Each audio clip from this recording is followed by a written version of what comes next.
Good evening, everybody. My name is Stephen Rabinowitz. My name is Jay Kaplan. And I'm Anthony Strait. This is On the Sports Lines, the What the Hell Will Happen Before the Ides of October edition. That's pretty much the way we could sum up the sports world these days. And So much on the horizon. Yes, so much on the horizon this week, but we start with the opener. And with COVID cases rising, we bring on more COVID talk, and that's not even including college football, where a head coach said, let's pack our stadium of 90,000 people, and then the whole team gets COVID and the game gets canceled anyway. I did, Mullen. Anyway, Sunday afternoon, there were more COVID positives in the two patient zero teams of the NFL, the Titans and Patriots. The Titans eventually got their game in this week. The Patriots did not, forcing their game to be postponed next week versus the Broncos, and reshuffling 8 games in the process. And I will mention all of those games later. And kids, you will be tested. So come on. Oh, you're going to be tested. You better have studied. Let's try to fix this, if it needs fixing at all. Is a bubble warranted now? We'll start with Jay. Yeah. I got to tell you, Rabbi, all of this rescheduling of 8 games, mostly due to the Titans' COVID situation, is giving me a headache. 11 AFC teams have now had at least one game rescheduled because of this thing. Titans, Bills, Steelers, Ravens, Patriots, Broncos, Chargers, Jets, Jaguars, Dolphins, and Chiefs. I'm out of breath just saying that. The NFL seemingly will do anything, including playing this past Tuesday night, just to avoid creating a Week 18. But I still think they're going to have to do it because I can't see COVID issues stopping just because the bye weeks will after Week 12. Look, we all know that like an actual NBA, NHL, WNBA type bubble is not possible for the NFL, at least not until the playoffs. And I'm happy to see that that's being considered. Multiple NFL sources have told The Athletic the league is still considering the viability of creating a postseason bubble, which could mean playing later playoff round games at neutral sites in advance of Super Bowl 55 in Tampa. God, are we at 55 already? Los Angeles and Dallas, just like with baseball, are being considered two potential options given their facilities and hotel space and climate. Wildcard games will be played as normal, again like baseball, and the advancing teams moving into said bubble scenarios for divisional, conference, and conference championship games. I mean, I'm in favor of that.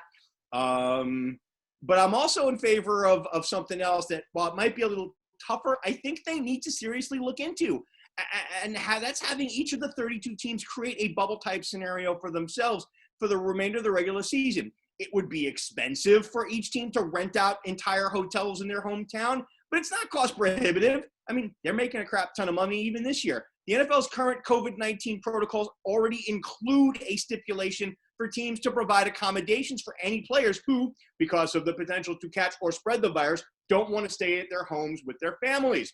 Look, granted, a lot of logistics to work out. How quickly could something like this be pulled together? Would players be allowed to drive their own cars between the hotel and the team facility? Because that's the only transit you want happening. How would the league and teams ensure no one left the bubble and no one from outside entered? Would there be ways to safely visit family? What sort of punishments could the league or teams levy for violations? What sort of protocols would be in place for the crews needed to play the games, from the broadcast partners to officiating to medical teams?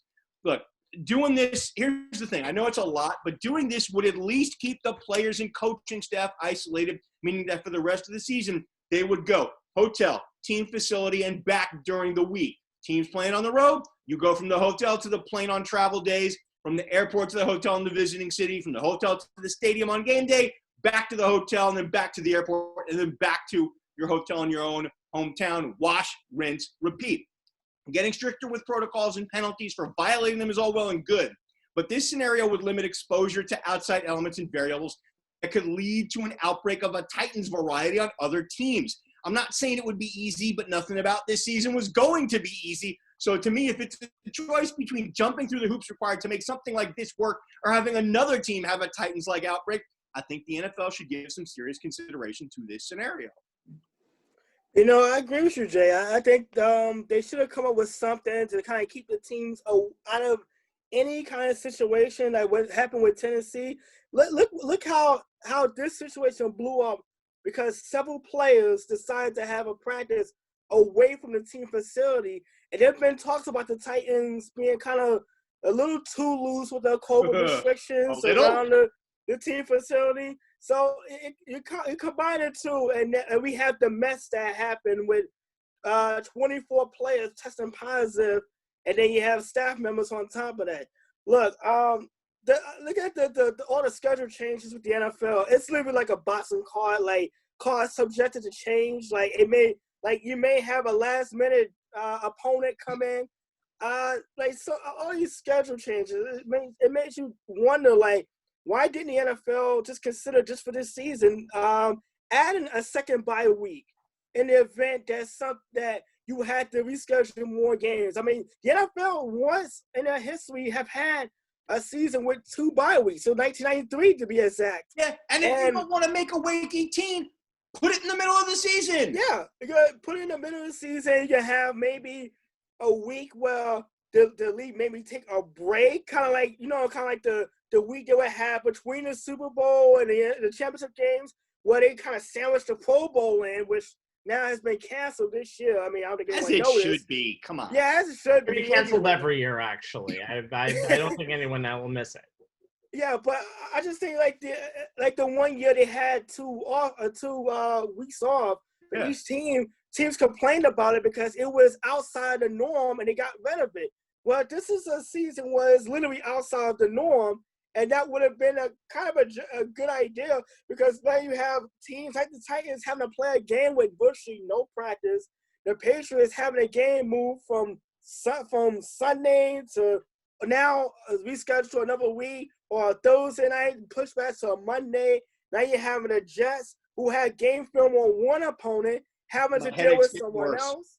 Like it matters. Yeah, I mean, like in the Jets case, it matters, but it's just the thought that counts. The Chargers, the Broncos, and the Chiefs, or like the Steelers. You know, your game momentum, suddenly you have a bye week without even asking for one.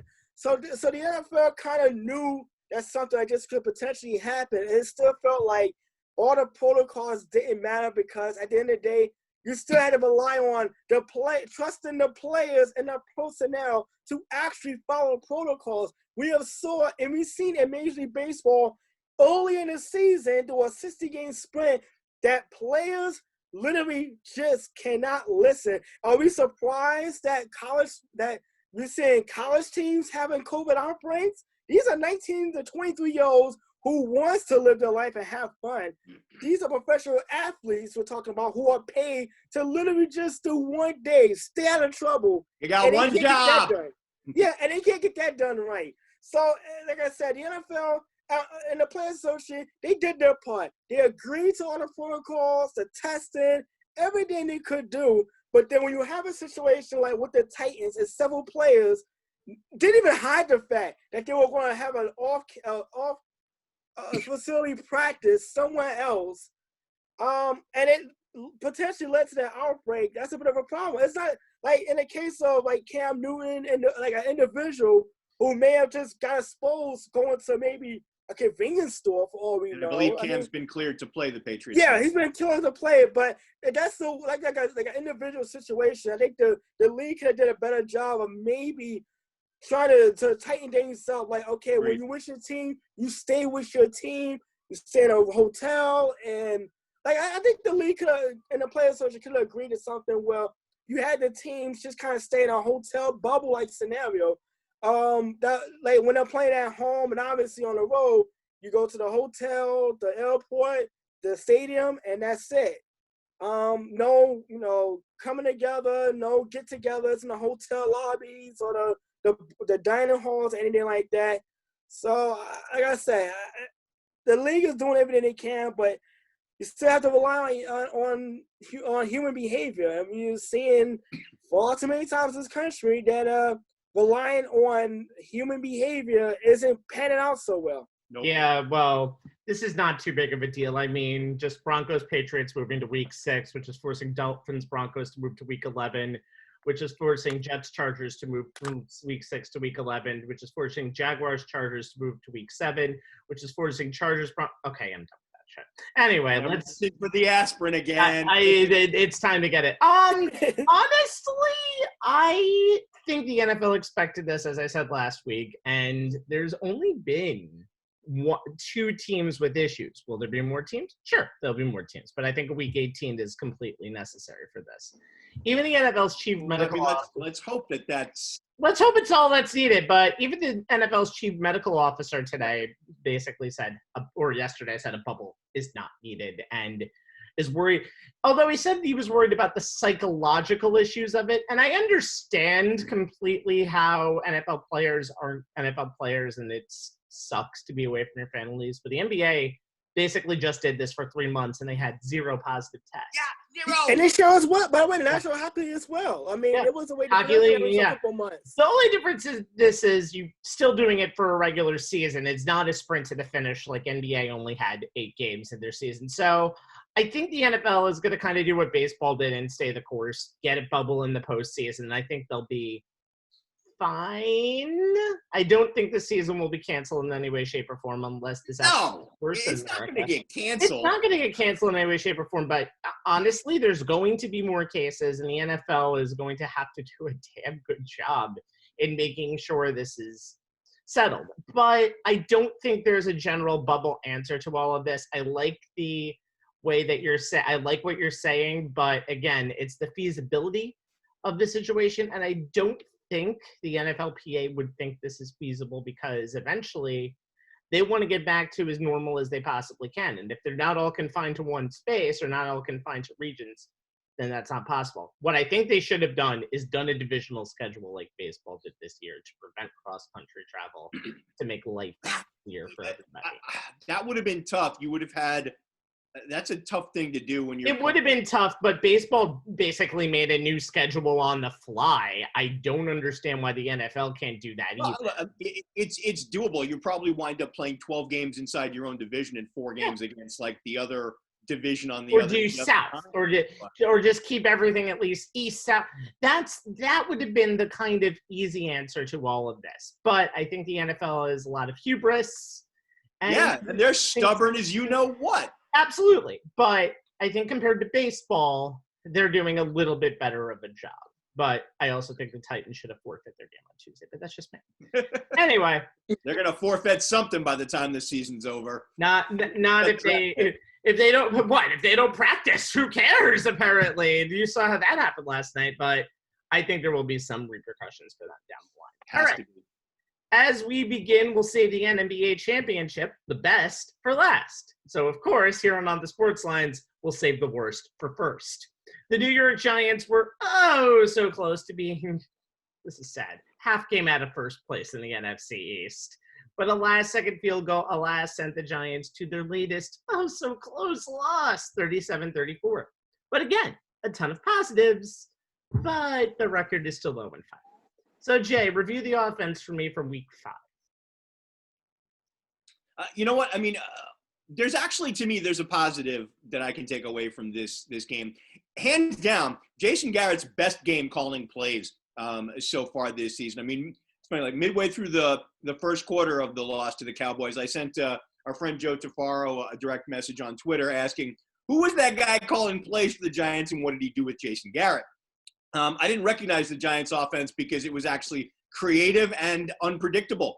A flea flicker, screens, rollouts, an end around to Evan Ingram for a touchdown, a 2-point conversion that was where the receiver was offensive tackle Andrew Thomas, which led to the team's highest scoring output of the season so far. I mean, there were even 2 plays that got nullified by a penalty that were creative.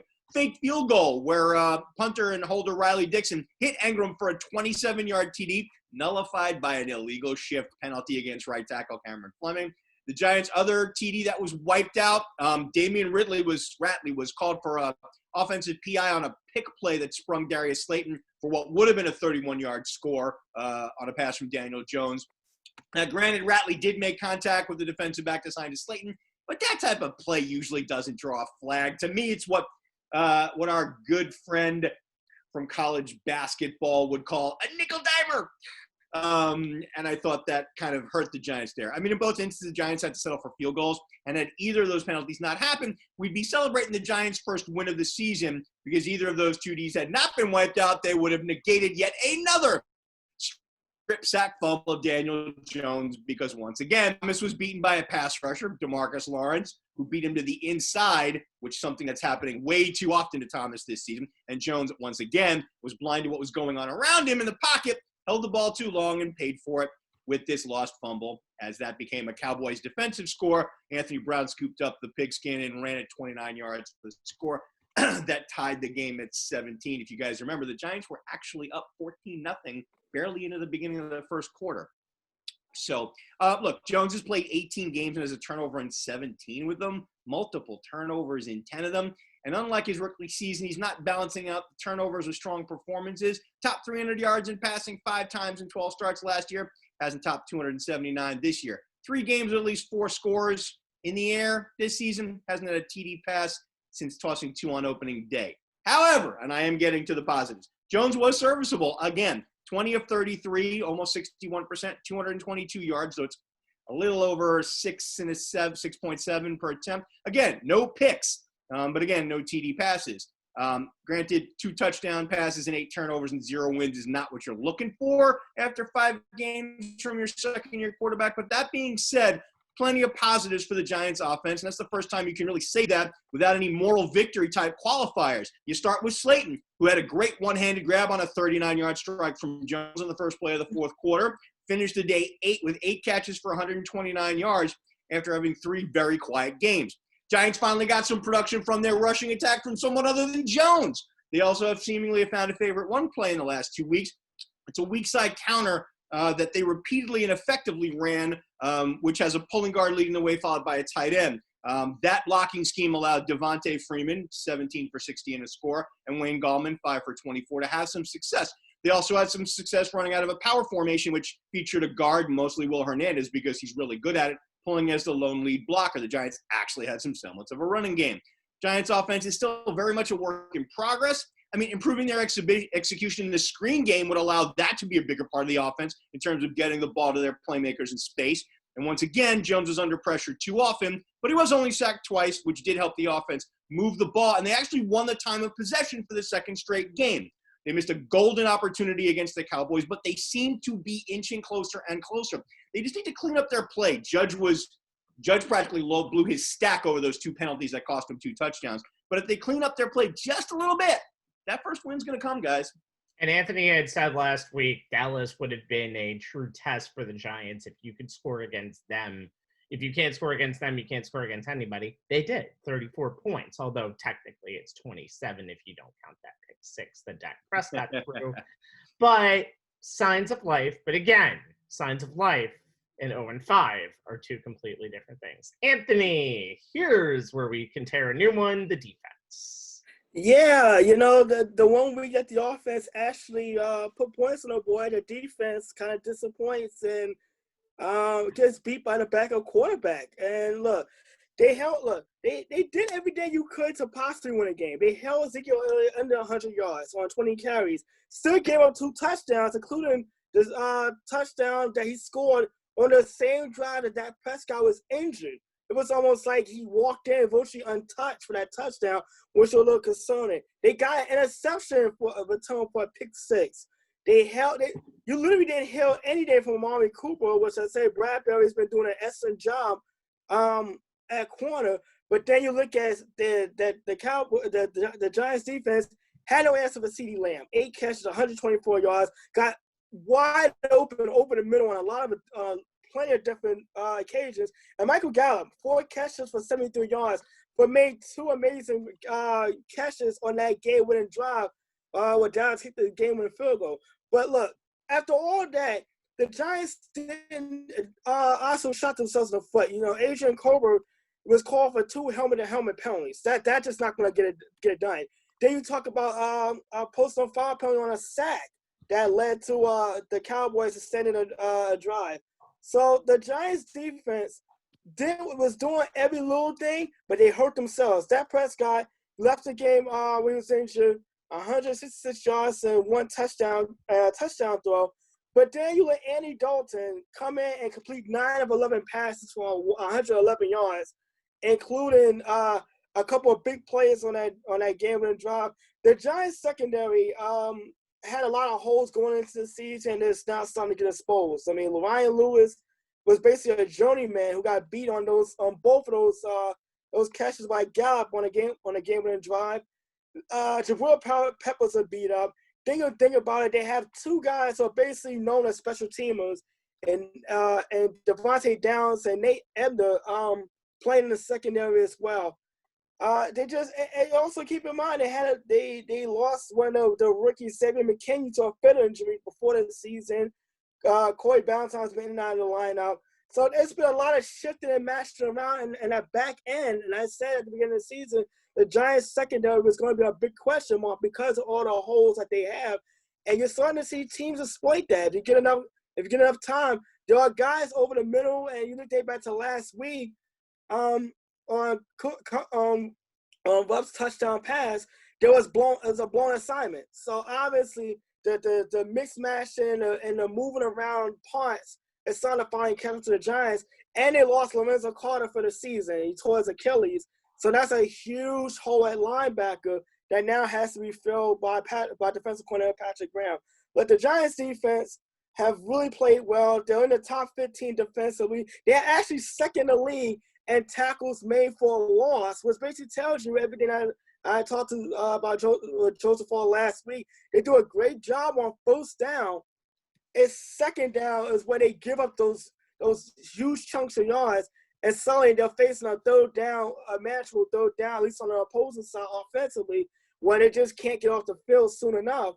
So, like I said, now you look at a Washington team coming in who was now down to the second quarterback. They have their offense struggles. So maybe it's a week where the Giants defense can kind of impose themselves a little more. But these injuries and these moving parts are starting to kind of catch up to the Giants defensively right now, because statistically they're doing enough to stay in games, but they're not making the big play when it matters most, or getting that key stop that will put the Giants in a situation to win games. And right now, that's the difference between maybe a 500 record and being 0-5. And Bill Parcells once said it best: you are what your record indicates, and the Giants are an 0-5 team with some upside, but not enough upside to disintegrate the fact that they're 0-5. And there's not a lot of places in that schedule where they can get wins. No. Yeah, but can we stop disrespecting Andy Dalton? Come on. The guy was a starting quarterback for 9 years in this league, took a team to the playoffs 5 times. The man put up some numbers. He's been a legitimate starting quarterback in the league. Dallas has the best backup quarterback situation in the NFL. No one should be surprised that the offense really didn't miss a beat when he came in. But at the same time, you shouldn't let the backup beat you. At the same time, you shouldn't let the backup beat you, but they're two totally different styles. If you're preparing for a running quarterback who is going to make all of the throws and you put a spy on Dak Prescott, all of a sudden you have a very, very traditional offense in Andy Dalton. That's not the game plan you came up with. Yeah, and also I think of it like this, the idea of like a relief pitcher that comes in after an injury. I mean, he's cold. He hasn't had much time to really warm up. You should not – there's no excuse for the reliever to come in cold and manage to strike out the side. Well, he has not warmed up enough to get his fastball out the mid-90s. He's a longtime veteran reliever. I can't say it's not something – I can't say that. Well, considering we're going to talk about the Yankees later on. This. If Mariano Rivera's slider and split finger was not on, you had to take advantage of it. In the case of the Giants, Dak Prescott was injured. Andy Dalton is not a running threat. That should have been the opportunity to maybe be more aggressive and calling more blitzes. Maybe. And I think the Giants missed an opportunity to do that. Maybe because the secondary it has so many holes that you can't be as aggressive as you want. But you gotta understand the personnel. Andy Dalton, look, he's a veteran. He's been to the playoffs.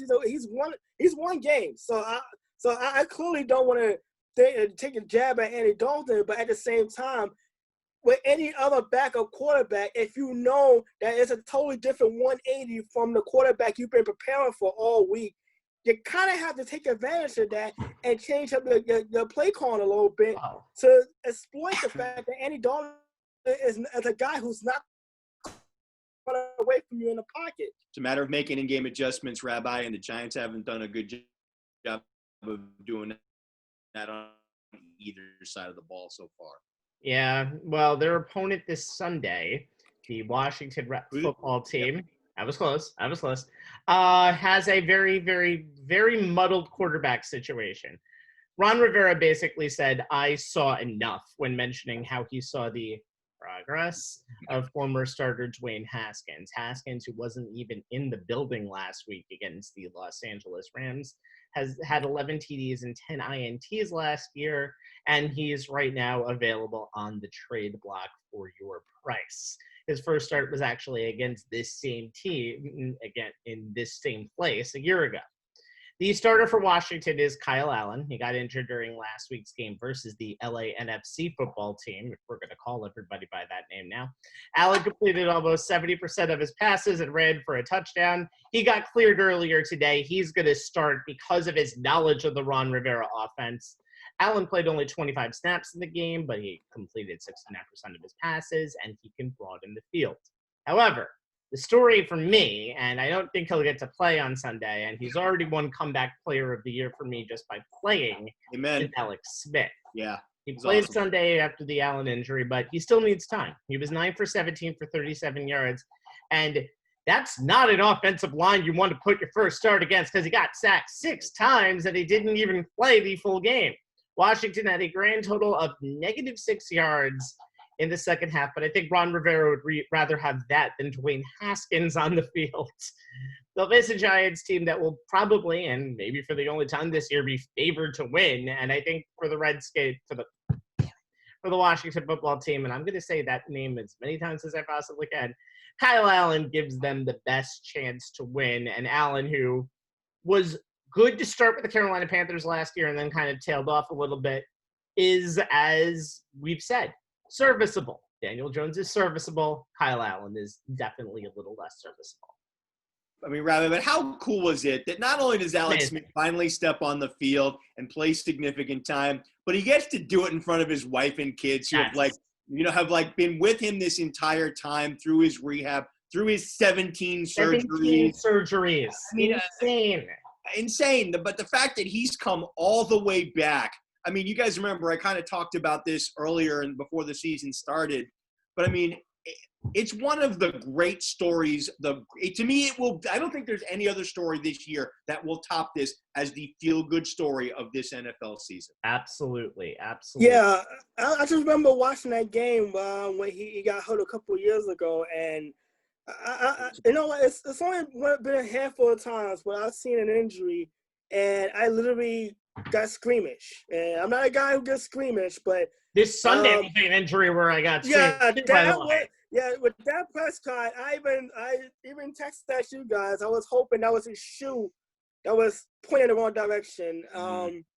But seeing Alex Smith back on the field right there, and it's unfortunate that Prescott injury happened on the same day that Alex Smith was back on the field. And look, when he got hit, and even at one point when Aaron Donald actually wrapped him up, you kind of held your breath, like you're hoping he doesn't get hurt again.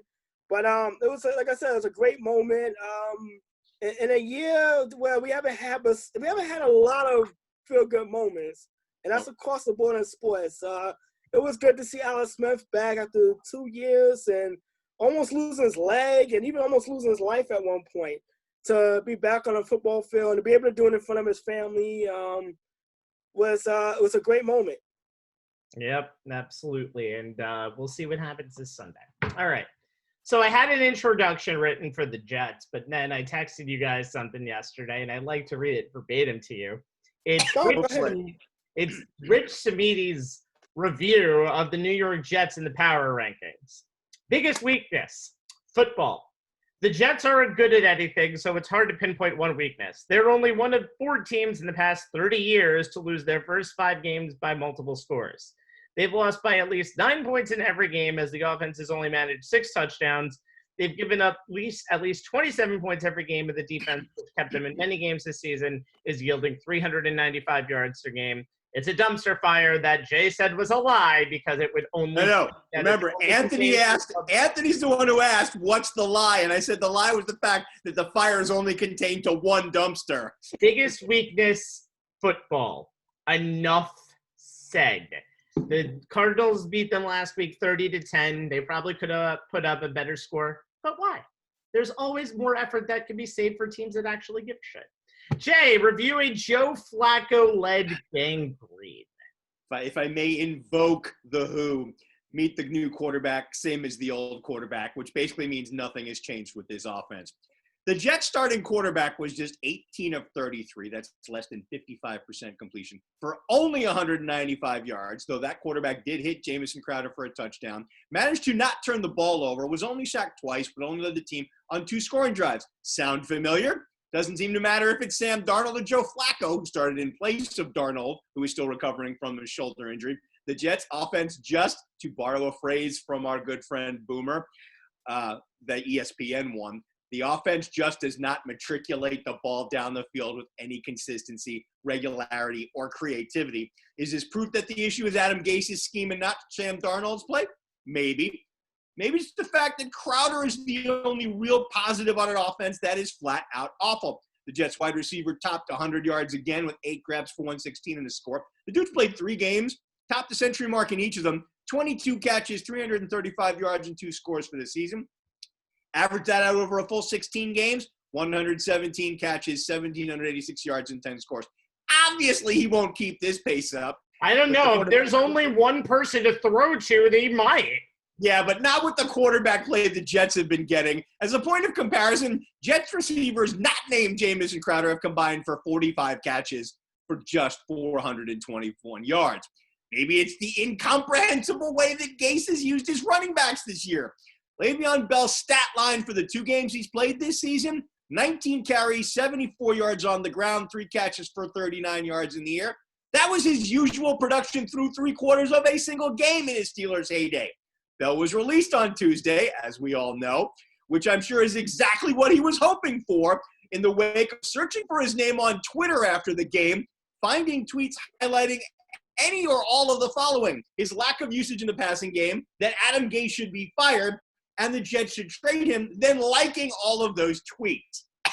Add that to the fact that rookie running back LaMichael Perine didn't play in a single offensive snap against the Cardinals, despite being the only running back on the roster capable of scoring anytime he touches the ball. How is it that Gase didn't give him a single offensive touch? He responded to a question about this as follows, quote, "We just want to make sure that he's put in a good position where he'll grow," end quote. You just don't want to put too much on his plate too fast and kind of really stunt his growth at all. Are you kidding me? Really? You have an offense going absolutely nowhere but giving carries to Frank Gore, who hasn't broken a run longer than 20 yards since George Washington was president, is going to help Perine grow? Maybe it's tight end Chris Herndon being MIA so often during games that Gase actually made Ryan Griffin the starting tight end against the Cardinals. Herndon has just 13 catches for 98 yards in 5 games, has dropped 3 first downs, and dropped another touchdown this week. Maybe it's the Jets' failure to pick up a yard on both 3rd and 4th down, or their failure to score a touchdown despite starting a drive inside the Cardinals' 10-yard line. Wait, or Adam Gase's propensity to punt on 4th down twice in the first quarter. There you go. Or their failure to have more than 300 yards of offense. Again, they only hit for 285. Whatever the combination of these offensive failures is, it has led to Gase saying on Monday that he's considering, because everything's on the table, handing the play calling duties to either offensive coordinator and quarterbacks coach Dowell Loggins or running backs coach Jim Bob Cooter, both of whom actually have play calling experience.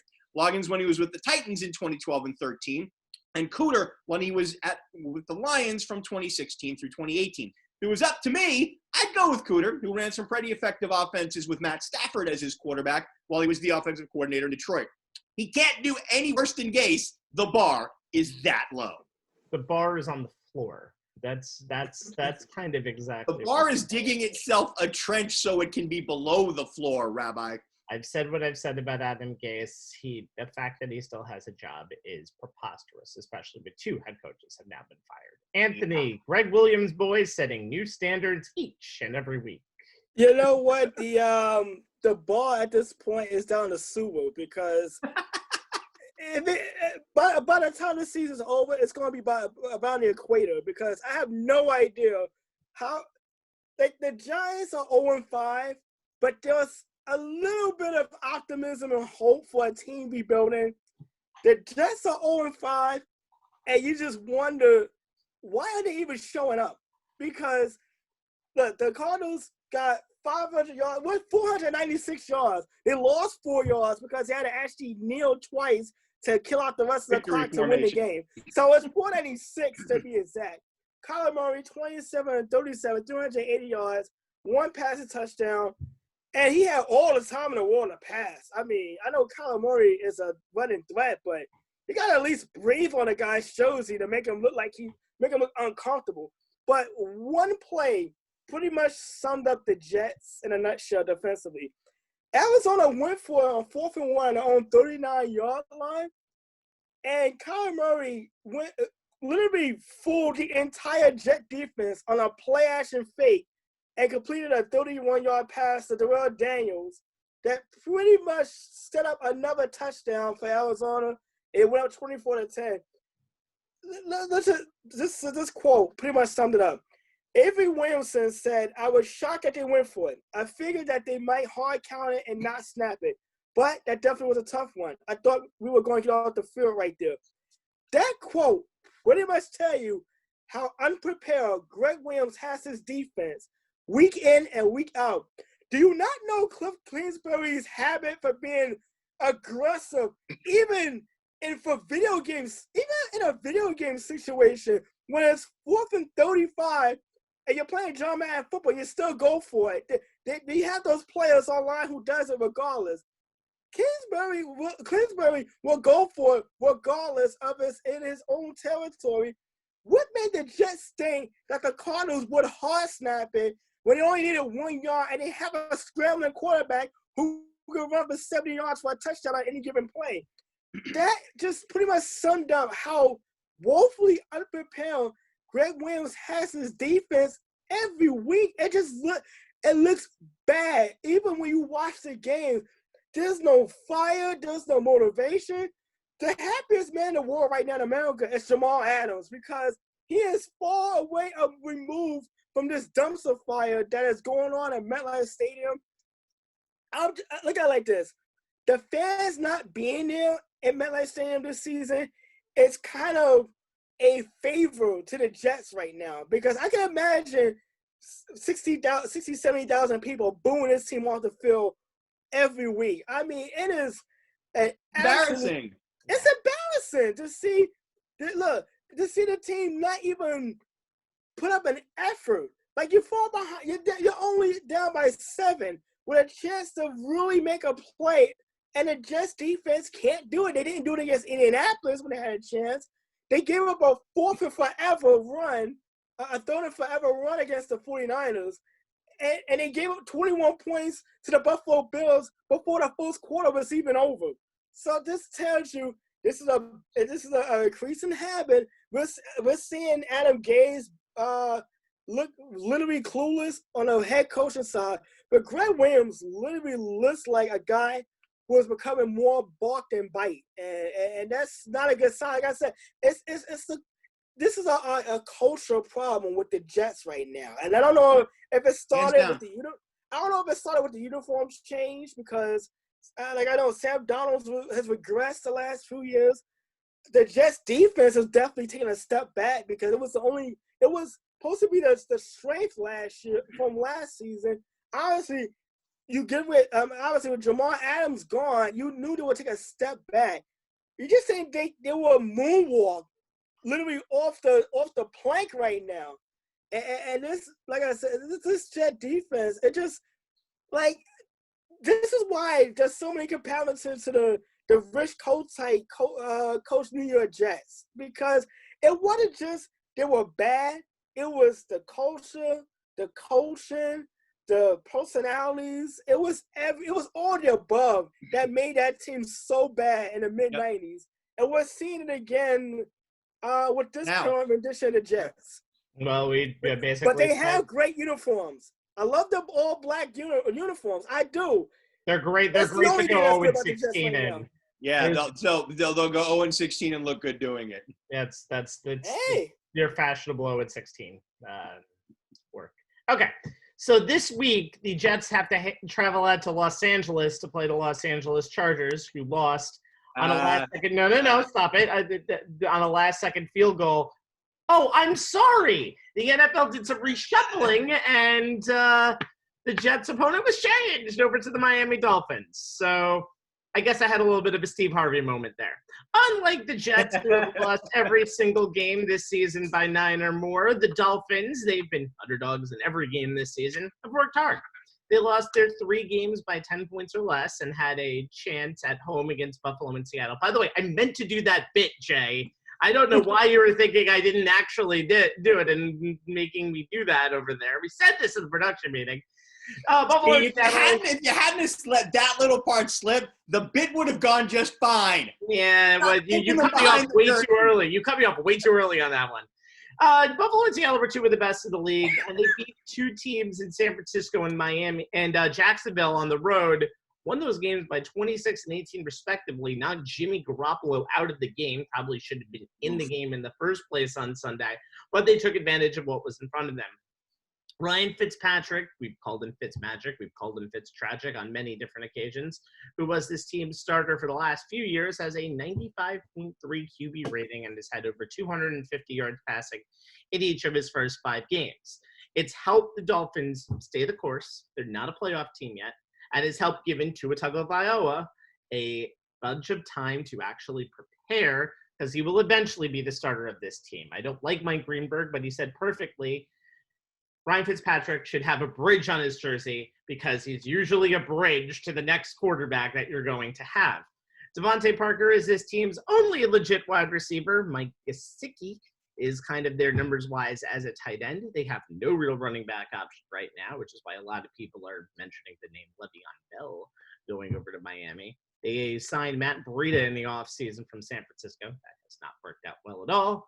This team is a very good, hardworking mix of players who, even at their worst, is still better than the other side. You can see Miami has a lot of effort in their games, which is something that the opponents, the Jets, do not.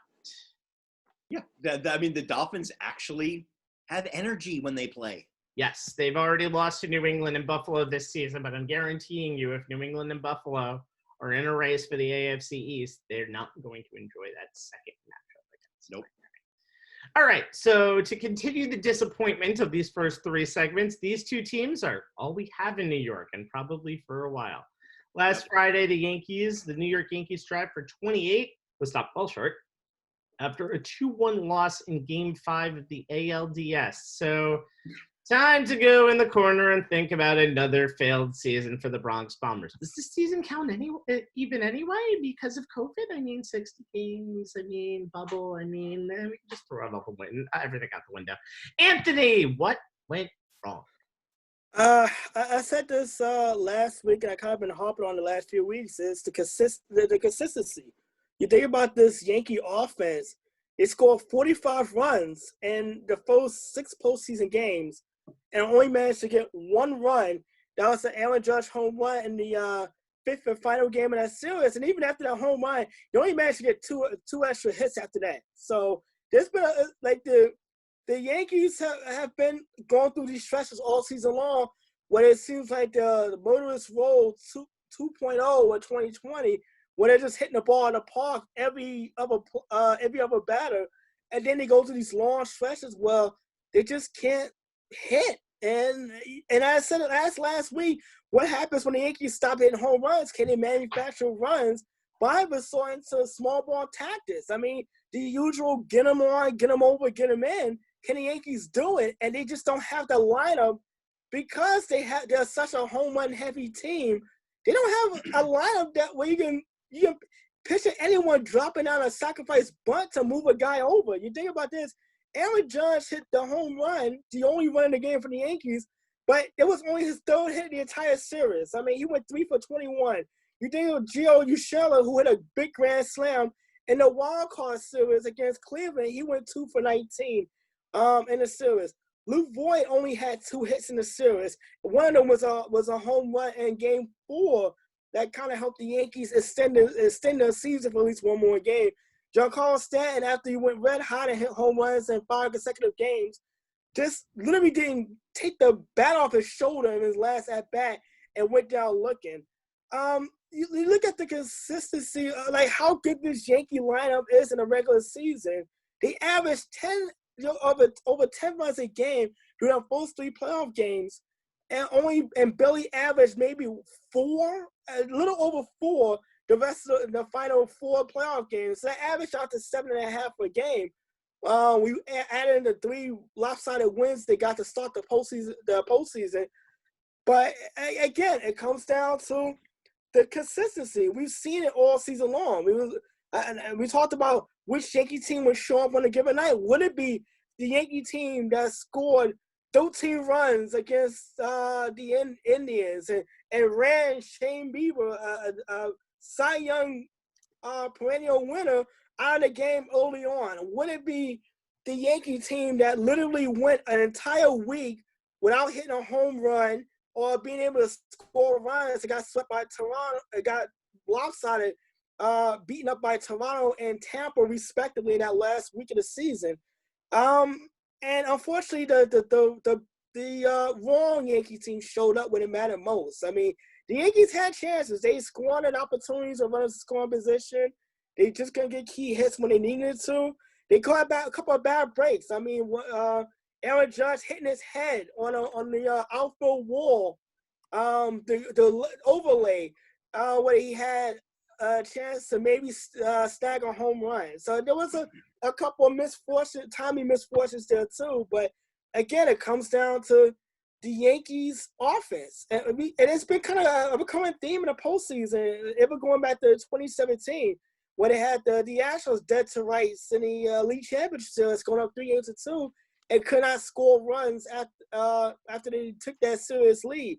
It literally just seems like a recurring trend that they got to figure out a way to kind of get some balance to the lineup. Maybe get guys who can hit for more, hit for average more. They got to be signed DJ LeMahieu. I think that's one of the that's not even a question. That's definitely got to be one of the big all-season priorities. Because this guy was literally the motor in that Yankee offense, and if when he was getting on, the Yankees behind him tend to struggle. But also, you see how much LeMahieu being in the lineup work favors for Luke Voigt because he saw better pitches, and how it was great to put Aaron Judge at number 2 because it's like, well, you don't want LeMahieu on, so Judge right behind him saw better pitches. So LeMahieu definitely needs to be brought back for the Yankees. If they want to kind of keep a guy, and at least one guy in the lineup who can hit for average and also some power. But the Yankees still need to kind of try to find some balance right now because they have to figure out a way to score runs. You're not going to hit home runs every night, even when you have the lineup, because in the postseason, you run into good pitching. You run into a good bullpen. And Tampa Bay's bullpen was among the best for this season. So it should have been a surprise that they, in that case, they had to figure the Rays did the little things a little better. And right now we're seeing the Rays, and I'll talk about Tampa in the next segment, but it's why the Rays are still playing the Yankees in the offseason right now. Yeah. Jay? For me, the what went wrong is the lack of quality bullpen depth. I mean, we've beaten this particular dead horse often enough in every Yankee postseason segment we've done, but we're going to do it one more time because before we close the book on this aberration that was the 2020 season for the Bronx Bombers, because it's one of the glaringly obvious reasons they're not still playing October baseball. I'm not going to rehash the disaster that was the Devi Garcia as opener J.A. Happ's bulk guy in Game 2. I've vented about that enough in various places to various people, including you gents on our last show and across text. But the fact that they could only get 2 2/3 innings out of Happ led to a depleted bullpen that had a trickle-down effect that wound up costing the Yankees Game 5 when Garrett Cole could only manage 5 1/3 on short rest. Jonathan Loaizaga, Luis Cesar, the back-end bullpen guys for a reason. They've not proven themselves worthy of Aaron Boone's trust in high-leverage situations. Adam Ottavino's implosion down the stretch and into the playoff lost him Boone's trust, which put even more of a burden on Chad Green, Zach Britton, and Aroldis Chapman when the games were on the line.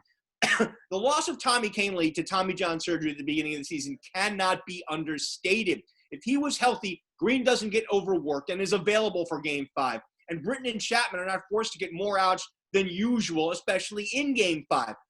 Think Britton enters Game 5 in the 6th or Chapman enters in the 7th if Kahnle was healthy? No. Would having more depth in the starting rotation behind Cole helped a bullpen that was more than lacking in postseasons past? Would having more quality depth in the bullpen in front of Britton Chapman help the starting rotation that was thinner than Angel Hair Pasta behind Cole? Answer to both those questions is absolutely fracking yes. But in this aberration, it's the 2020 postseason where there are no off days to rest both starters and relievers, and that as much as the lack of depth is why the chase for 28 fell short again. Look, is this a situation that's fixable for next season? Again, the answer is abso-frackin-lutely. If Kahnle's healthy and 100% by next season, whenever it starts, and if Ottavino finds his game, then the front line of the Yankees bullpen goes 5 deep instead of 3 deep, which will make life infinitely easier for the starting rotation, the batting order, and Aaron Boone. Yeah, and by the way, thinner than angel hair pasta? Good line. So you kind of mentioned what I was going to say.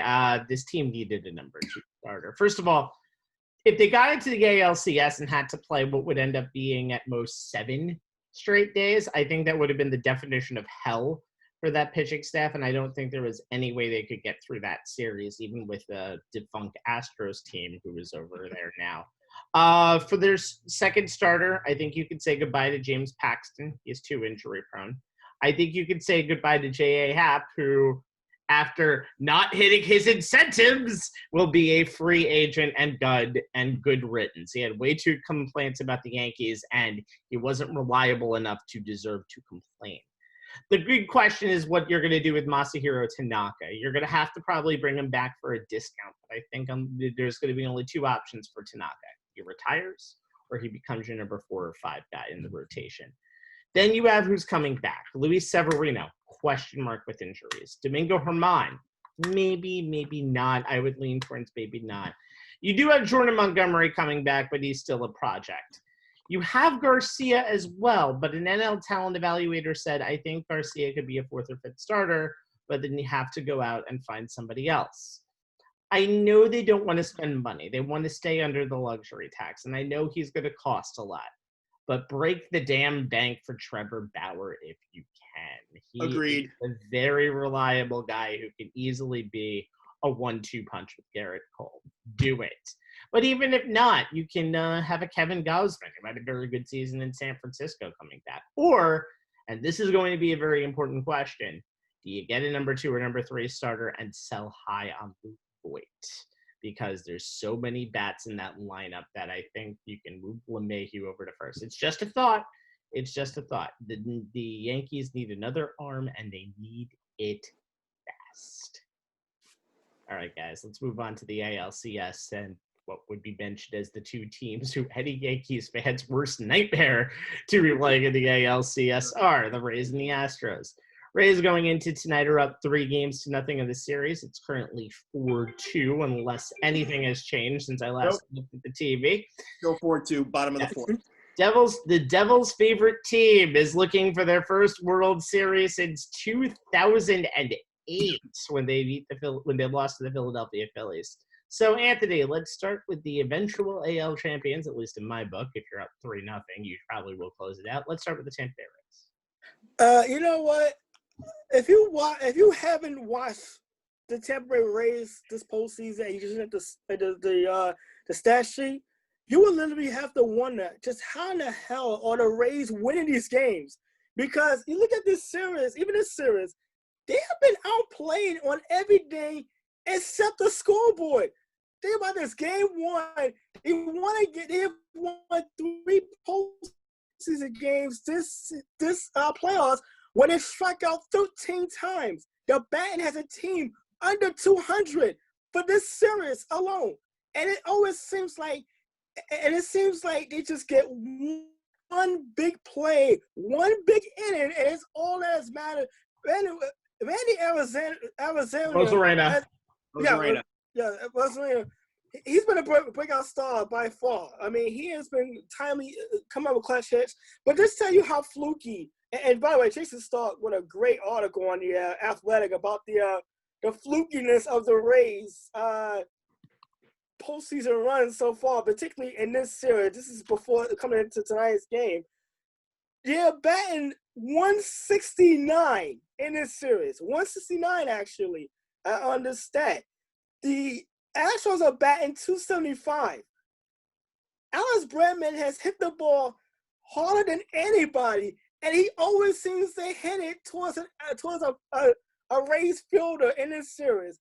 Jose Altuve has forgotten how to even play the infield.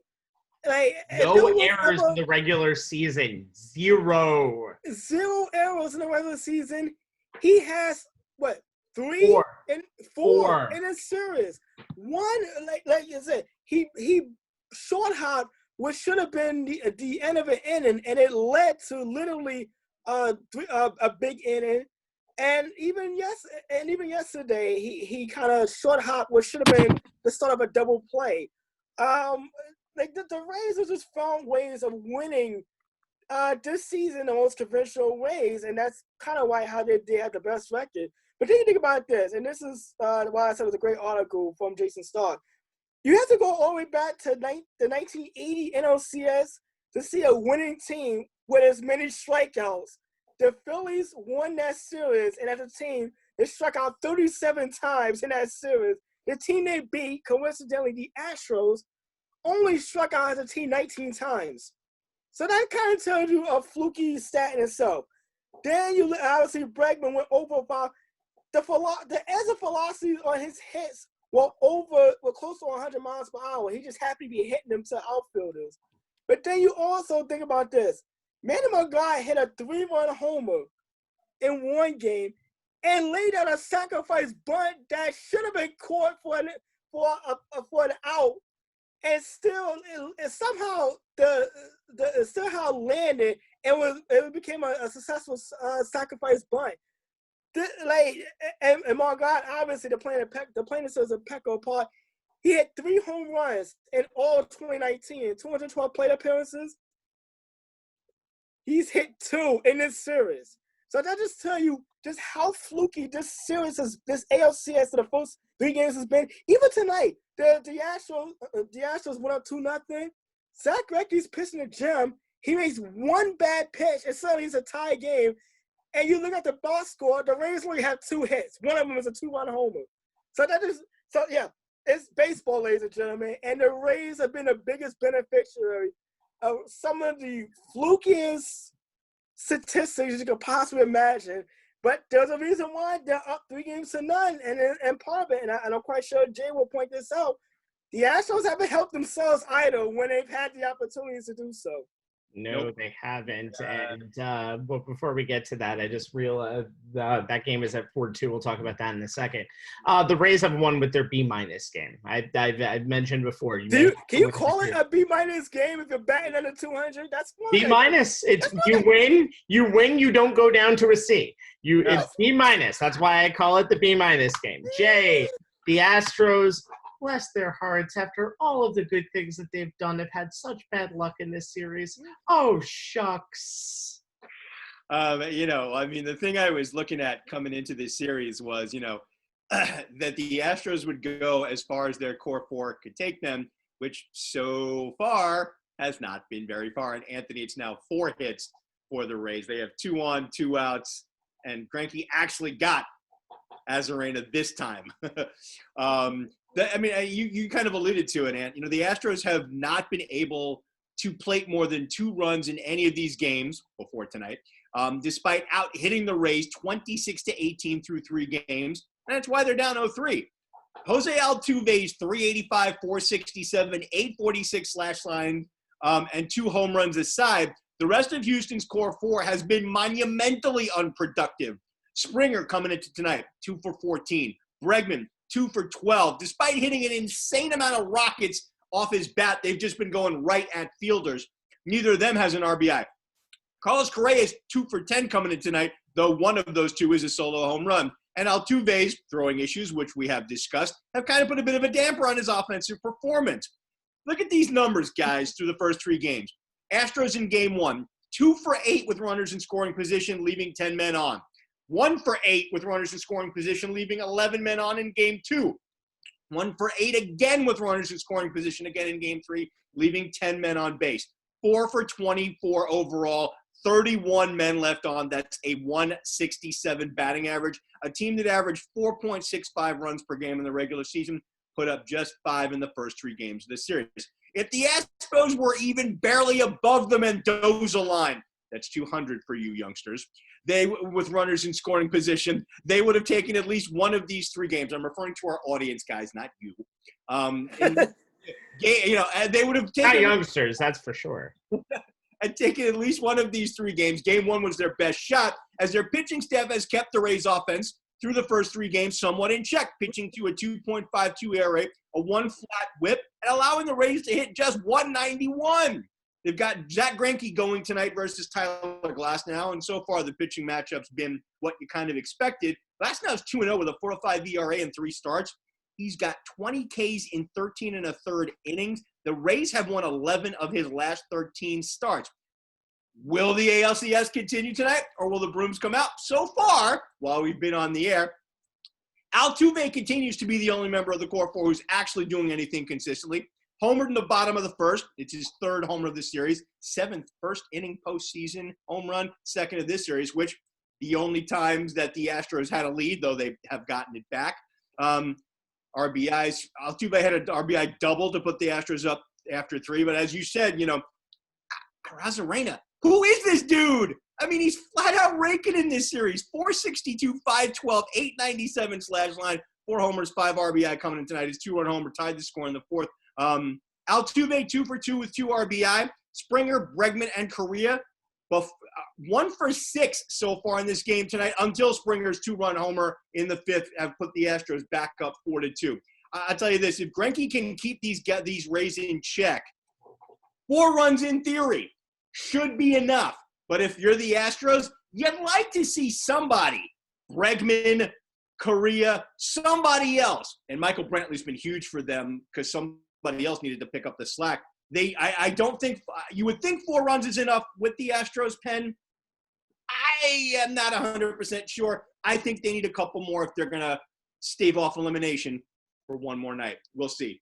Game probably won't be over before we get off the air, so we may have an update for you. I think the funny thing is with the Rays this postseason is they just hit home runs. You have a Rosarina with 3. You have Manuel Margot, who had that game. Now, dude. You have Human. 5 now. Wow. 5 in the postseason. It's insane. Yeah. This guy is just destroying pitching. It doesn't matter what uniform they wear. He comes up and he just destroys anybody who's 60 feet 6 inches in front of him. You have in 11 games, 9 different home run hitters for the Tampa Bay Rays. They don't manufacture runs either, Anthony. They just hit home runs at the right time, and that's something that the Yankees wish they could easily do. But again, the Rays are doing this with nobody. And give the Astros some credit. They're dominating in the pitching performances. Valdez has been a star this postseason. Greinke is their number 4 guy right now, and he's doing pretty well. And then you had McCullers, who had a very good start in game 2. The Astros, their pitching has given them everything that they could possibly need. And I think the Astros wish they were back in Los Angeles, because everything that they have hit has not gone out. And everything the Rays have hit, because they've already been in here for almost a week now, has gone out. And that's one of the reasons why the Rays are probably on their way to Globe Life Field for the World Series. Probably. All right. Let's move on to the Atlanta Braves, who, and I can't believe I'm saying this, they haven't been in the LCS in 19 years. You would think with that organization they would actually have been there. They're back in the MLB semifinals, and they actually won their first 2 games of this series against the prohibited favorites to win it all, the Los Angeles Dodgers. At the end of Game 2, though, and all of Game 3, the Braves' vaunted pitching, which pitched 5 shutouts in the first 2 rounds of the NL playoffs, the Dodgers offense waked the hell up. And tonight in Game 3, 15 runs, all in the first 3 innings, including a postseason record 11 in inning number 1. It looks like we got a long way to go in this series at Globe Life Park. And Anthony, since Atlanta is really known for good starts and not good finishes, we have to start with you with the Braves. Yeah, the Braves, the story for them all really through this has been pitching. I mean, they were literally coming into the series undefeated. They won their first 7 playoff games. Ian Anderson still has not given up a run in his 3 starts. I mean, they got a great start out of Matt Freed. And to credit, Freed was more bend but don't break, but he didn't really give up anything. And Freddie Freeman has finally come along. I mean, you look at that. We look at the Atlanta's lineup with Acuna, Azuna has been a great pickup, and Travis Darno, you really just can't say enough. It's not even just his offense; it's the fact that he's been able to call the games for his pitchers. And it has literally put the Astros. I'm going back and forth with them. I just watched the Astros guy that inning. It put the Atlanta Braves in a good position. They were up to they took Game 1 somewhat convincingly with 2 home runs in the 9th inning. And last night they jumped out to a big lead before kind of sweating it out a little bit.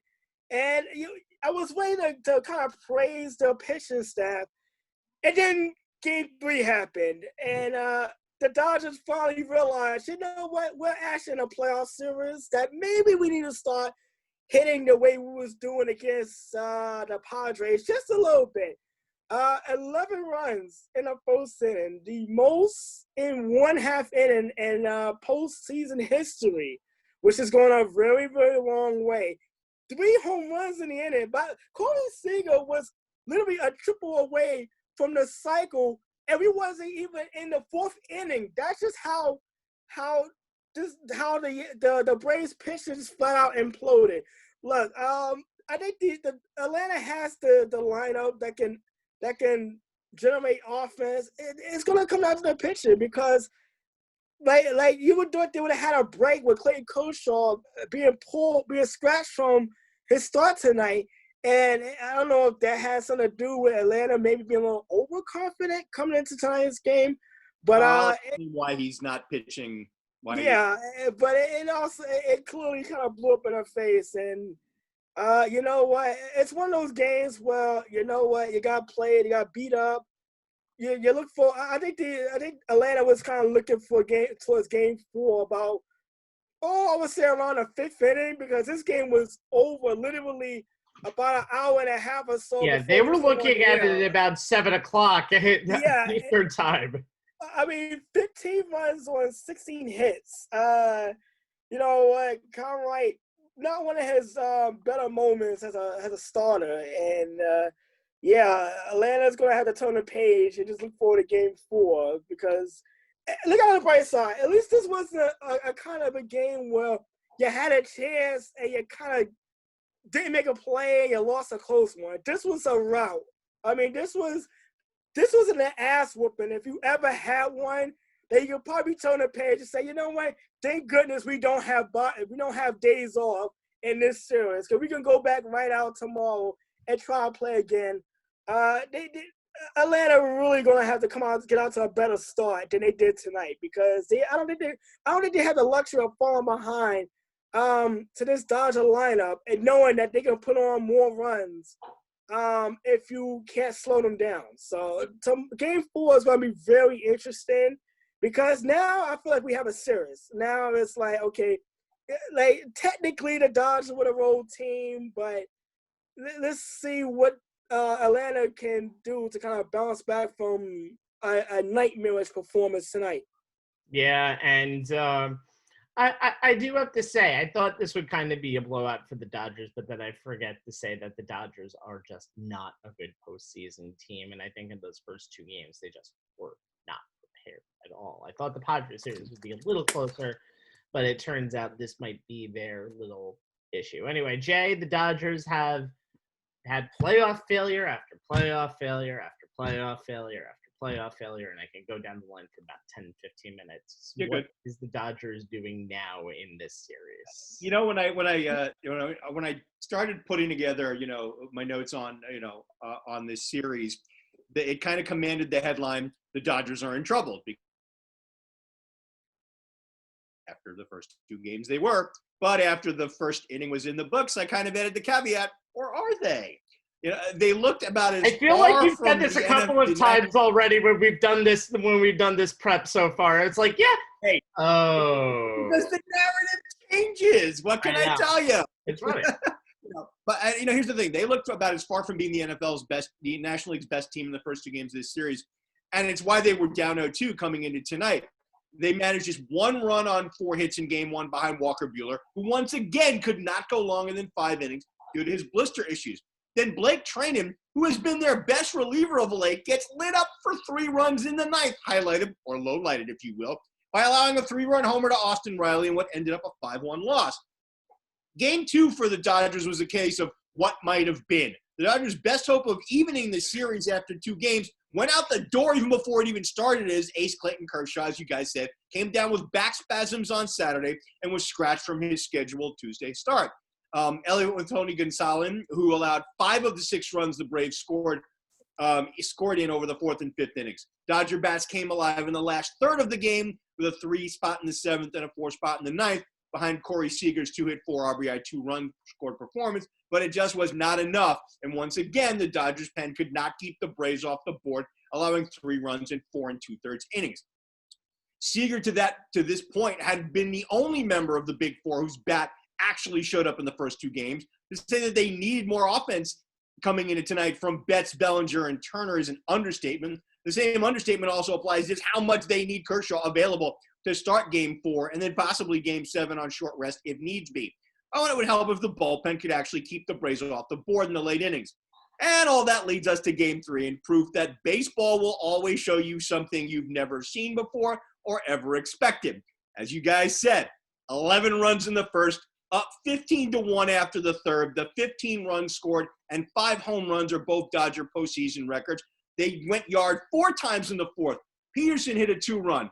Rios a solo. Muncy a grand slam, and Bellinger a solo. They hit 1 in the 3rd. Seager hit a solo. Guy continues to destroy everybody in this series. And as you guys put it, garbage time officially began in the 4th as the Dodgers started and continued throughout the rest of the game to take their big guns out of the lineup. Seager extended his consecutive plate appearances with an RBI of 5 that's tied for the longest postseason streak, Beltran with Houston in 04. And he was 3 for 4 with 3 runs scored, 3 RBI, and done for the day after 4 innings, as Anthony put it, a triple shy of the cycle. Other than a solo home run by Pacha in the 3rd, Arias was dominant for the Dodgers. 5 innings pitched, 1 run, 3 hits, 5 Ks, 2 walks. The Braves got 2 garbage time runs in the 9th to make the score of this round 15-3. But before that, 3 shutout innings from the Dodgers bullpen. Here's the thing. If Kershaw is able to start Game 4, and according to Dodger manager Dave Roberts, he's a likely possibility. The Dodgers had a pretty aggressive bullpen workout before Tuesday night's game after he had already been scratched, and he had treatment before tonight's game. If he's ready to go, he gives the Dodgers a chance to even the series, especially if LA gets the Kershaw who threw 8 scoreless innings, allowing only 3 hits with 13 Ks and 1 walk in that 3-0 win over Milwaukee in Game 2 of the Wild Card Series, as opposed to the version that allowed 3 runs on 6 hits, including back-to-back home runs in 6 innings of a 6-5 win over San Diego in Game 2 of the Division Series. I'll look at it this way, guys. The momentum has already started to swing back to Los Angeles. If Kershaw starts, and if they win Game 4, you got to put the momentum squarely in the Dodger dugout if the NLCS, becomes a best-of-3 series at that point. Yeah, by the way, Jay, how big was that the rally that fell short last night, but how big was that to kind of ignite the Dodgers bats because they've been pretty dead in the water. Maybe, because like you said, because you don't have the day off where you may get in or out of your head. It's almost like because you're running it back so quick, sometimes you can stay in that zone because you don't have the day off. It's almost like the ninth inning was the start of the first inning of this game. It's almost like a continuation for them because they didn't have day off. You guys know I'm not a fan of not having any day off because of the impact on the pitching staffs. But for the hitters, you guys are spot on. The fact that they literally, less than 12 hours later, they're back at it again, that keeps the rhythm and the continuity flowing, which while the pitchers want the day off, you guys are right. The hitters don't. They want, if they're in a groove, they want to go back out. They want to turn it around and run it back as fast as they can. I can't believe you said you think Kershaw should do 4 and 7 because I think Kershaw with 2 days rest would be a recipe for disaster. Not necessarily as a starter, but having him available for Game 7. I think it would be a disaster. You might get exactly what you did in the National Series last year. Maybe. And only one man can only take so many gut punches in a career in the playoffs. It all depends on what happens in Game 4. If Absolutely. he's able to start. If he gets pushed to Game 5, then yeah, you're only really going to have him available for that one start. It's a very big start. It's a very big start for him in that game too. Either way, whether it's Game 4 or Game 5, it's a big start. Yeah, and we've mentioned it many times. Freddie Freeman is the guy who makes that lineup go. Arguably the NL MVP this year. Probably will be the NL MVP. Freeman is easily the best hitter on this team. That is a very stacked lineup with Albies, Markakis, Freeman, d'Arnaud is an amazing story. And again, as I've said many times on the show, and I'll say it again, there was this back page of the Post that said the Mets gave this guy up for nothing. It's amazing how much success he's had in Atlanta and how much he's almost had a career revival. So I'm very interested to see who wins this series. I mean, I'm really hoping the Dodgers can finally kind of break this little curse that they've seemingly given themselves. But Braves, very interesting World Series to me. I don't think you can go wrong as long as the Astros don't make it. The guys on Fifth Avenue and Madison Avenue in the advertising world will hate it. I don't know if there's any way to get through it. At least the Dodgers would provide something. But if you could see, the NBA Finals had its worst ratings ever, even though they had the Los Angeles Lakers in it. Speaking of, to finish tonight, let's bow down to the king, LeBron James, who wants his damn respect too. LeBron is now a 4-time champion in the NBA after Sunday's championship win in Game 6 over the Miami Heat. In what is a true fool's gold score, my friends, 106-93. It wasn't even close to that number. That team dominated the Lakers in the first half and had the second largest lead after halftime in finals history. LeBron's in rare air now. They were by 36 at one point. Yep, it was not even close. The Heat looked like a completely different thing. They looked spent from Game 5. Anyway, LeBron's in rare air now with 4 titles and 4 MVPs to go with all of that. Now, JB asked the question, and we've never asked this question before, so I'm glad we're doing it for the first time right now. What is LeBron's legacy?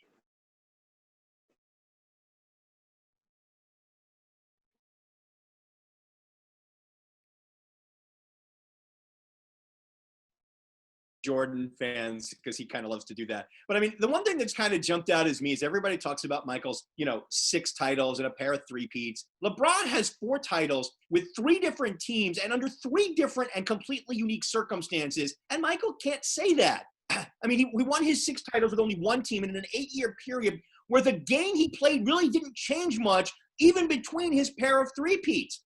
LeBron figured out how to win with uniquely different co-stars and supporting casts. James also did it over 2 eras that were, and still are, vastly different from the era that Jordan played in. And James has done it on the front end, the middle, and the back end of the prime years of his career. Though he's probably going to set the record for the longest back end of a prime years of his career at the rate he's going. Yes. He joined D. Wade and Chris Bosh in Miami to learn Pat Riley's Heat culture. And that's where he really learned how to win.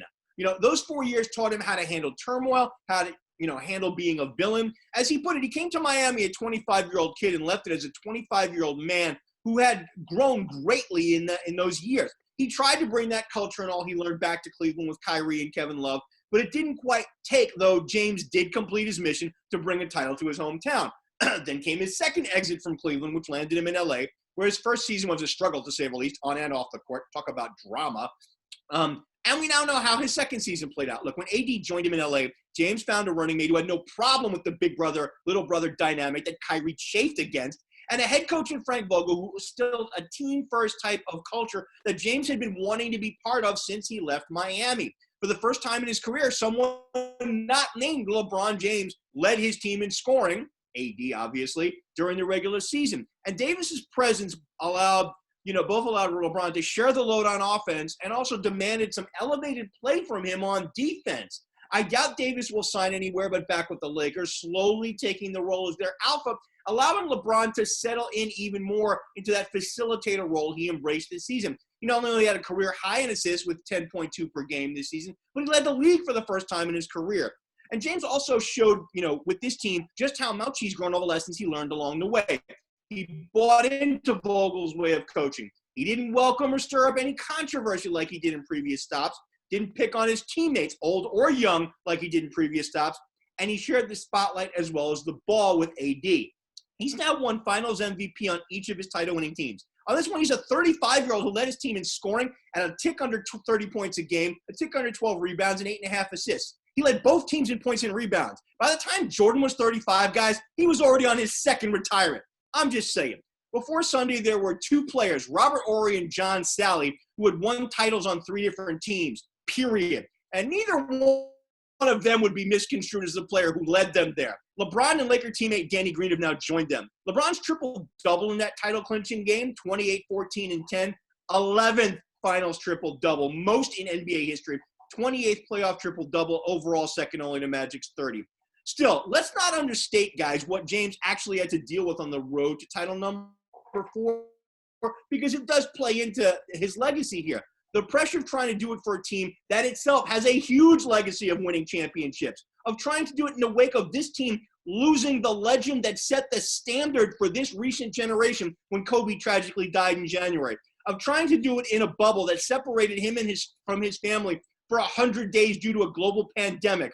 Let's throw in the potential wildcat strike, not wanting to play in the wake of the Black Lives Matter movement, and another person getting shot and killed by police officers. And oh yeah, he tried to do it against the team where he won his first ring. Look, you guys can count me among those who've always believed that LeBron's historical adversary, thank you, David Aldridge, is not Jordan but Magic. I've said it multiple times over many years on this show. And when you put the resumes side by side, to me, this is borne out. I bring this up because while LeBron has cemented himself as a top 2 player in NBA history, it really is just him and Jordan at this point. His legacy is still far from complete. But if the Lakers are the last stop in his NBA travels, then he is in the perfect place to finalize his legacy. I've always said, and one of the things I've always got on the Jordan fans of the world is that, look, in my mind, I always felt like Jordan was arguably one of the greatest players who ever played a game. Arguably the greatest. I've always said that. But I never appreciated how, when it came to LeBron James, that the Jordan fans of the world, and even members in the media, the Stephen A. Smiths of the world, and the Michael Wilbons, who I've always called I always called him the old guy who does it a clown. But I never liked that they moved the goalposts. Like they talk up Michael Jordan's career accomplishments as if he never had setbacks. It's almost like I always said that Michael Jordan was a guy that, for whatever reason, his career setbacks never counted. Like when he couldn't get out the first round 3 of his first 4 years. Oh, that didn't count. He was too young. He didn't have good teammates. When he couldn't get past the Pistons 3 straight years. Oh, he was too young. Oh, that didn't count. He was too young. He was learning how to win. He didn't have the right coaches. When he couldn't get the Washington Wizards, yes, those 2 years do count, people. To the playoffs in the very weak Eastern Conference that LeBron supposedly dominated for so many years. Oh, that doesn't count. He was past prime. He was too old. By the way, he was also the team president who put that roster together, who made the All-Star team twice, and even scored 50 points on 4 different occasions at the age of 39 and 40, respectively. So, no. But that you cited all those instances from the beginning of Jordan's career, and it basically mirrors the start of LeBron James's career. But Jordan is allowed to pass on that, while Jordan apologists hold LeBron's feet to the fire for the exact same trials and travails that Jordan went through at the start.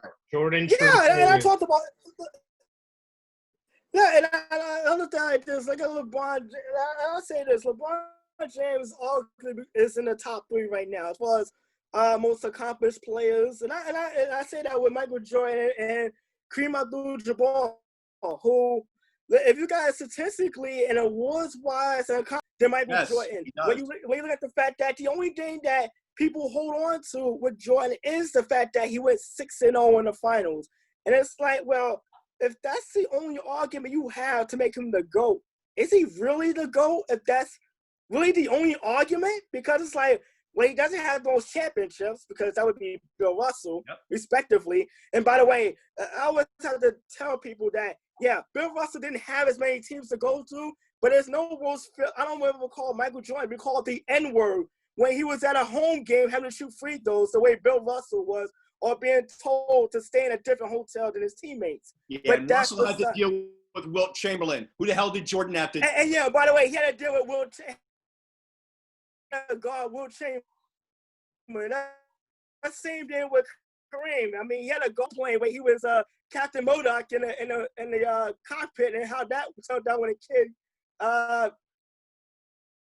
called him out for looking like Kareem. But I look at LeBron's milestones. He's first in NBA Finals triple doubles, second in total points, second in total 3-pointers made, second in total steals, second in assists, second in field goals made, fourth in total rebounds, fourth in total double-doubles, fourth in total games played. In the finals, he actually has the most career playoff games. He actually passed Derek Fisher on Sunday in the game 6 clincher with that. 6 in blocks. This is a guy who's 35 years old, and it doesn't look like he has no letting up right now.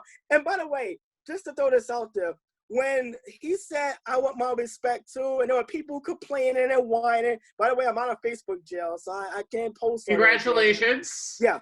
There are people whining, complaining, oh, the great ones don't ask for respect. You're right. They demand respect. And LeBron James sure demands his respect, and he damn sure demands his due. Look, I grew up with Michael Jordan, just like a lot of people. And when Michael Jordan did transcended off the court as well, he was like what he did. He was really the first athlete who became an entrepreneur within himself.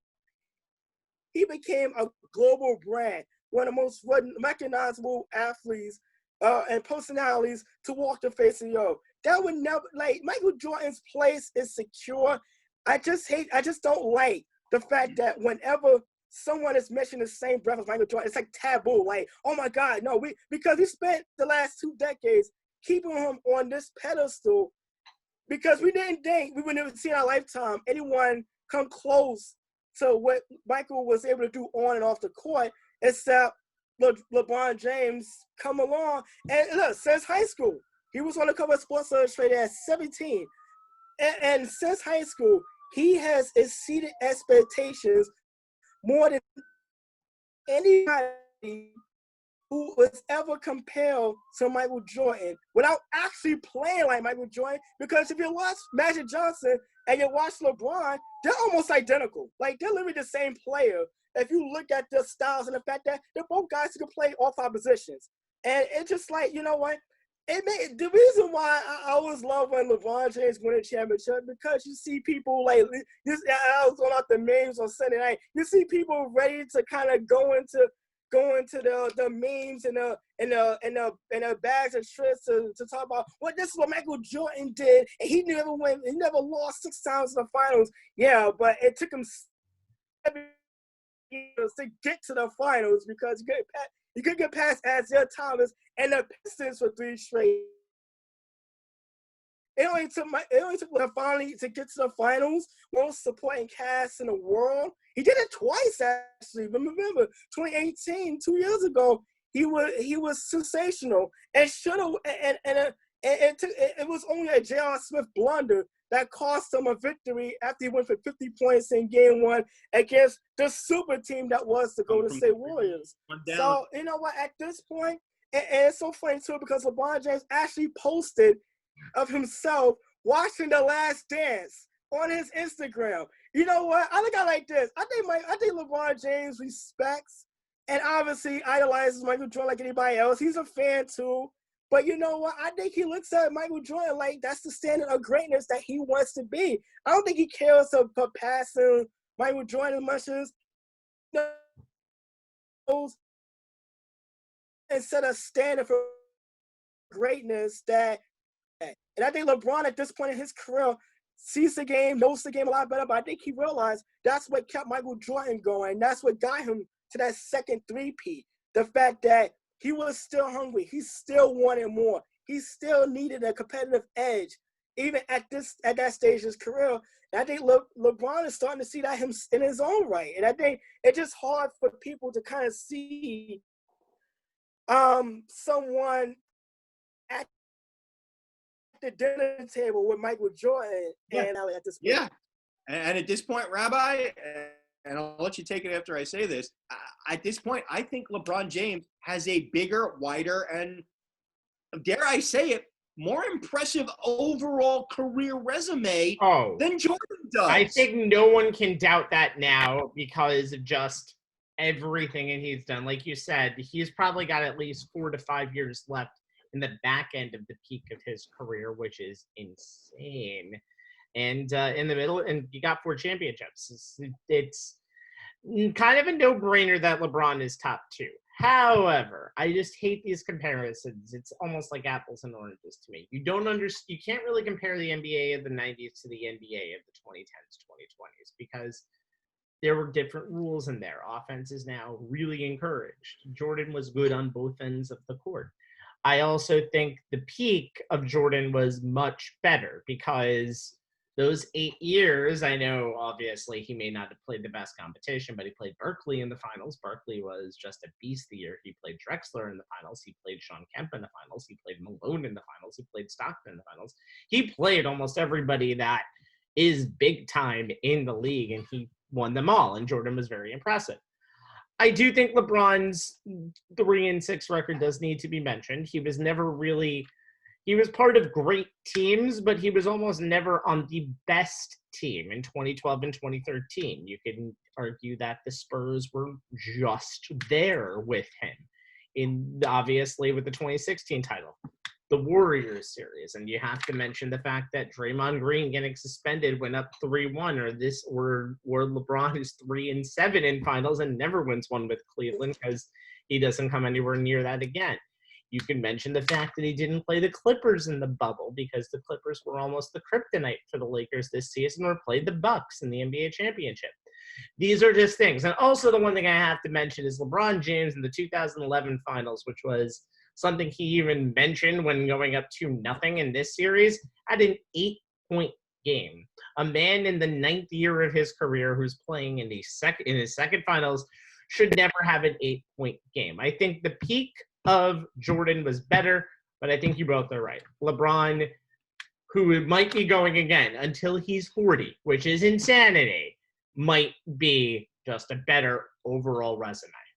And you know what? Another thing, too, about LeBron James is not just the fact that he has led 3 different teams to championships. It's the fact that we have to mention how he's been a leader off the court, too. Like, he's been kind of at the forefront of the activism of the Black Lives Movement and speak out about police brutality and social injustice, and obviously the school he built in his hometown, Akron, Ohio, and the voters voting group that he put together to get out the word about voting this year, which is obviously very, very important in these very trying times, and the fact that he never shies away. That's the one thing that even Jordan apologists kind of have to put LeBron above Michael Jordan, and the fact that in Michael's heyday, a lot of his criticism came from the fact that he didn't use his platform to speak up on. Not that he didn't have that he needed to. It was harder for NBA players to speak up back then, though. Let's be fair. Yeah, but I mean that is true. But also, Michael Jordan is also one of the most recognizable athletes in our modern era. So obviously, like him doing it a little, he does it more now. Obviously, being the owner of the Charlotte Hornets. But as a player, he got a lot of criticism for that. You can imagine how it would have came on in a 24/7 sports cycle that we live in now, including social media. I think that was the one thing that Jordan has kind of gotten a beneficiary of, and that's nostalgic, because we all grew up watching these Bulls teams look dominant for so long in the 90s. And you think about some of the breaks Jordan got. I mean, the Pistons got old eventually. The Lakers got old. The Celtics.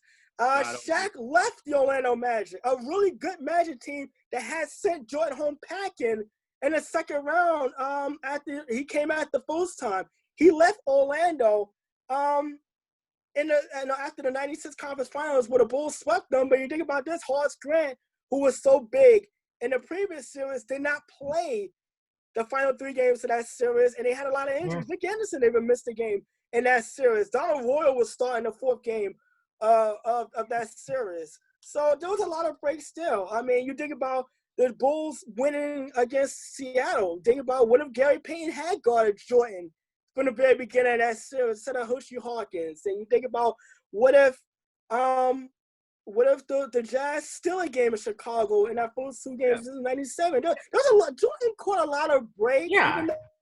That's the thing. Bulls, even though the Bulls, breaks along the way. Even though Jordan played on literally 6 of the most dominant regular season teams in NBA history, and you think about his supporting cast and even the Hall of Fame coach, and the fact that he played on an organization that was willing to build around him. You think about this, they traded Orlando Woolrich to make Jordan's team his team. And they traded one of his best friends, Charles Oakley, for Bill Cartwright because he fit the system a little better. He fit the triangle because he was a guy who could hit outside shots but can pass. That was something Charles Oakley couldn't do, even though he worked out well for the Knicks. He was an enforcer. But then you look at what LeBron James had in Cleveland for so many years and why he left for Miami. He wasn't going to beat the Boston Big Three by himself, even though he tried. He just couldn't do it with Delonte West being his second best player, and the Spurs in that first finals against the Spurs exposed the fact that the supporting cast around him, the drop off between him and everybody else. Well, that was one of the worst constructed teams in NBA history to make a finals, only because of the fact LeBron literally willed them to that finals. But and you think about this, they had to beat a 2-time defending Eastern Conference champion, the Detroit Pistons, when it was still in their heyday with Chauncey Billups and Ben Wallace and Rasheed and Rip Hamilton, and those really good Piston teams that tend to get overlooked in the pantheons of NBA how the Pistons play a prominent role in both of these guys' early careers. Yeah, you think about that. That the Pistons were the team that LeBron got through to get to his first final in the same day with Michael Jordan. But I just got like this. I just wish we get to a point where we can stop these comparisons. Look, I just think some of these hot take shows, I think the producers are somewhat lazy. That's my just a personal opinion. You're not wrong. But I just look out like this. We really do need to stop with the comparisons and just play this. Look, we are witnessing basketball greatness, even when it's not LeBron James. It's Kevin Durant. If it's not Kevin Durant, it's Steph Curry. It's Kyrie Irving. I know I get on him quite a bit. But, yes, he's still a great talent. Even if he has his moments, he's a great talent. You think about Jimmy Butler, who became a star during this postseason run. You think about Bam Adebayo. You think about Tyler Hero, who got a great future ahead of him. You think about Giannis Antetokounmpo.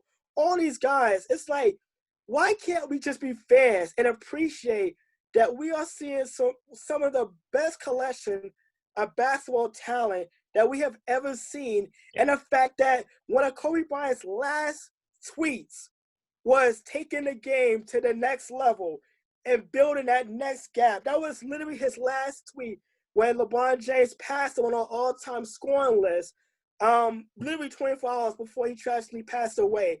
And you wish that message, in the Lakers winning, that message stands out rather than these petty Jordan, LeBron comparisons. Because at the end of the day, it is a matter of taking the torch and taking. And it's funny because I was looking at my pictures from Greece and the Olympic torches. It is carrying the torch to that next level, and eventually we're going to have a generation of talent that's going to get compared to LeBron James, and then so on and so on. Jordan was compared to Dr. J at one point, so it is a generational thing, but it's a good thing for the game of basketball. Yep. The fact that we have in every generation of this modern sport, we've had 2 or 3 names that stood out as kind of that player in that era. And we should, and as fans, we should appreciate that. Yep. Yeah. Rabbi, is David Aldrich in that same article I read had a beautiful quote, and I think it's the perfect way to end this segment. It's high time that we left this debate where it belongs, in the barber shop. But I'm tired of this debate. In fact, my head is hurting, just like Jay's head was hurting earlier when we were mentioning the schedule. So because it's a debate that neither side will concede victory. So I'm sick and tired. I'm sick and tired of Jordan truthers. So let's just move on and close the show. That does it for this evening. For Jay Kaplan and Anthony Strait, my name is Stephen Rabinowitz. Catch us every week live on Facebook, like we are tonight at facebook.com/onthesportslines. Catch us on YouTube the next day at youtube.com/onthesportslines or soon after. And we're on Twitter, Jack. At ONTH Sportslines, where the link to that our YouTube channel will be found. We have a lot of stuff to talk about in the world of sports next week. More NFL. We'll be right at the World Series line. And guys, can we promise ourselves that if the Jets and Giants lose this Sunday, we can't do this again. We can talk about around the NFL, but we can't do this again. Aren't we contractually obligated because we're not contractually obligated if I say so. I don't know. We need a break. We need a week. So we have to kind of talk about the local teams.